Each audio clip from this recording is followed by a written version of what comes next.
நாராயணன் மூர்த்தி தேசவனை பாடமும் நீ கேட்டே கிடத்தியோ தேசமுடையாய் திரவேலோரம்பாய்.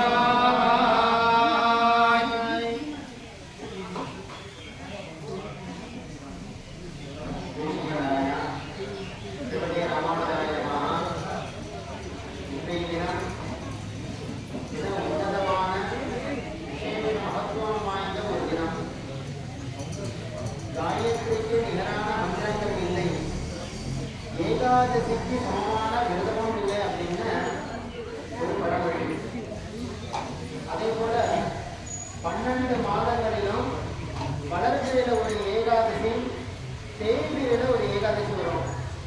ஒவ்வொரு ஏகாதசிக்குமே ஒவ்வொரு மகத்துவங்கள் உண்டு. அதே போல ஒவ்வொரு கதைகளும் உண்டு.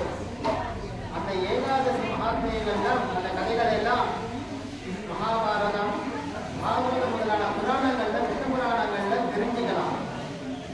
இந்த மார்கழி மாசத்துல வளர்பிறை ஏகாதசிக்கு மட்டும் வைகுண்ட ஏகாதசி, மோட்ச ஏகாதசின்னு பேர். ஜீவாத்மாக்களாக இருக்கக்கூடிய நாம் பகவானை சரணடைந்து பகவானை நம்மளை மோட்சத்திற்கு அழைத்து கொண்டு செல்லக்கூடிய ஏகாதசி இந்த வைகுண்ட ஏகாதசி, சொல்லக்கூடிய மோட்ச ஏகாதசி. அது இந்த வருஷம் விசேஷமா சனிக்கிழமையில பெருமாளுக்கே உகந்த சனிக்கிழமையில அமைஞ்சிருக்கிறது. ஒரு 4 நாளைக்கு முன்னாடி தான் சனி பயிற்சி வந்துட்டு போச்சு. எல்லாருக்குமே ஒரு பயம் இருக்கும், நம்ம ராசிக்கெல்லாம் எப்படி இருக்கும், ஏது இருக்கும் அப்படின்னு ஒரு பயம் இருக்கும். ஆனா இந்த சனிக்கிழமையில ஏகாதசி கூடியனால நம்ம அந்த சனி பயிற்சியான முதல் சனிக்கிழமை நம்ம பெருமாளை சேவிக்க வந்து கூடியிருக்கோம். அதனால நமக்கு என்றைக்குமே துணையாக பகவான் ஸ்ரீமன் நாராயணன் இருந்து நமக்கு செய்ய வேண்டிய நன்மைகளை அத்தனையும் குறைவில்லாமல் நமக்கு செய்வார். நம்ம எந்த கிரகங்களையும் கண்டு பயப்படவே வேண்டாம். ஏன்னா பகவானுடைய அனுகிரகம் அப்படிங்கிறது இருந்தது அப்படின்னா எந்த கிரகங்களுமே எதுவும் செய்ய முடியாது. எல்லா கிரகங்களுமே பகவானுக்கு முன்னாடி கை கட்டி நிற்கிறதாம். பீஷாஸ்மாத் வாதப்பவது பீஷோ தேவி சூரியஹான்னு வேதம் சொல்றது. சூரியன் உதிக்கிறார், அஸ்தமிக்கிறார். அதே போல சந்திரன் உதிக்கிறார், அஸ்தமிக்கிறார். அப்படின்னா பகவானுடைய கட்டளைக்காக அவர்கள் அந்த பணியை செய்கிறார்கள் அப்படிங்கிறது வேதம். அந்த நேரத்துல தவறாம அந்த காரியத்தை செஞ்சாதான் பகவான் சந்தோஷப்படுவார். இல்லை அப்படின்னா அந்த சூரிய சந்திரன் மேலேயுமே கோச்சிப்பாராம் பகவான். பீஷாத்மா பாதப்பவதே பீஷோ தேவி சூர்யா. அப்படி இருக்கும்போது பகவானை சரணாகதி அடைஞ்சிட்டோம் அப்படின்னா இந்த கிரகங்கள்ல நம்மளை ஒண்ணுமே பண்ணாது. பெருமாளை ஒரு சுத்திரமோ 2 சுத்திரமோ தெரியல, ஆனா விடாம கிரகங்களும் நம்ம 9 சுத்திரம் விடாம சுத்திரம். பகவானை பிரதட்சணம் பண்ணாலே போதும். அது சிவனா இருக்கட்டும், விஷ்ணுவா இருக்கட்டும், அவர்களுக்கு கீழே தான் எல்லா கிரகங்களுமே இருக்கு.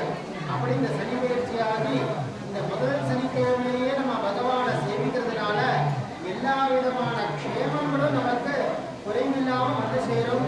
இன்னும் மார்கழி மாதம் மீதி இருக்க உற்சவங்கள்லாம் கூடார வழி போது ஆண்டாதி கல்யாணம் மற்ற உற்சவங்கள்லாம் நடக்கும். இதே போல எல்லா உற்சவங்களிலும் கலந்து கொண்டு எல்லா மண்ட கெட்டுபெருமாளுமாய் அனுகிரகத்தை பெருமாளை கெட்டுக்கொள்கிறோம்.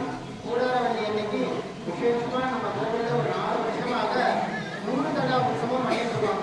ஆனா ஆண்டாள் பாவசனம் என்னமோ 100 தடா தான் நம்ம வேண்டின்ற ஆண்டாள். நம்ம கிருஷ்ணன் கோவில்ல 200-300 தடாக்கள் பானை நிறைய பெருமாளுக்கு நம்ம நைவேத்தியம் பண்ணிட்டு இருக்கோம். இதே போல பகவானுக்கு இந்த வருஷம் குறைவில்லாம 100 தடா உற்சவம் நடக்கணும். அந்த உற்சவத்துக்கான பிரசாதம், ஏன்னா பாக்கி எல்லா விசேஷங்கள்லையும் என்ன அப்படின்னா தொன்னில பிரசாதம் கொடுத்துருவோம், இல்லை பாக்கவண்டியில பிரசாதம் கொடுத்துருவாங்க. இந்த கூடாரவள்ளி இன்னைக்கு மட்டும்தான் பகவானுக்கு எந்த பானையில நைவேத்தியம் மாறதோ அந்த பானையோட நமக்கு பிரசாதம் கிடைக்கும். சுவாமி இந்த பானை வாங்கிட்டு போனதுக்கு நாங்கள் என்ன பண்ணணும் அடுத்த கேள்வி வரும். போன வருஷம் வாங்கிட்டேன், வாங்கி இந்த வருஷம் பில்லு போட்டு கையில் கொடுத்துட்டார். நான் என்ன பண்ணுறது, அந்த பானையை வச்சு என்ன பண்ணிட்டோம்னா வீட்டில் கொண்டு போவோம். மங்கள வஸ்துக்களை அந்த பானையிலெல்லாம் சேர்த்து வச்சுட்டே இருக்கோம். ஏன்னா சக்தி தகுந்த மாதிரி தான் பண்ண முடியும். சில கோவிலில் தங்கத்தினால பண்ணி எல்லாரும் கொடுப்பாங்க, சில கோவிலில் வெள்ளியில பண்ணி கொடுப்பாங்க, சில கோவிலில் பித்தளை பாத்திரத்தில் பண்ணி பித்தளை பாத்திரத்தில் கொடுப்பாங்க. நம்ம கோவிலில் என்ன சக்தி, என்ன ஆண்டாள் என்ன சொல்லியிருக்கா அப்படின்னா உள்ளத்தை கொண்டு முடிவரை வழிவகுக்கணும். நீங்கள் வெள்ளி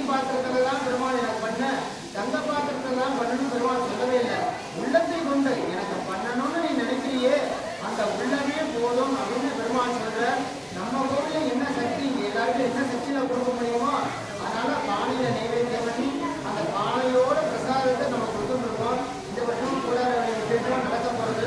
அதையும் இதே போல எல்லா திருடாக பங்கு கொண்டு எல்லாமே கிருஷ்ண பரமாத்மாவுடைய அனுகிரகத்தை பெருமாறை கேட்டுக்கொள்கிறோம். மேற்கொண்டு எல்லாருக்கும் பொதுவாக ஒரு அர்ச்சனை நடைபெறும். இந்த அர்ச்சனை முடிஞ்சதுக்கப்புறம் தனிப்பட்ட முறையில் பேரே நல்லதெல்லாம் சொல்லி அர்ச்சனை பண்ணணும் அப்படின்னா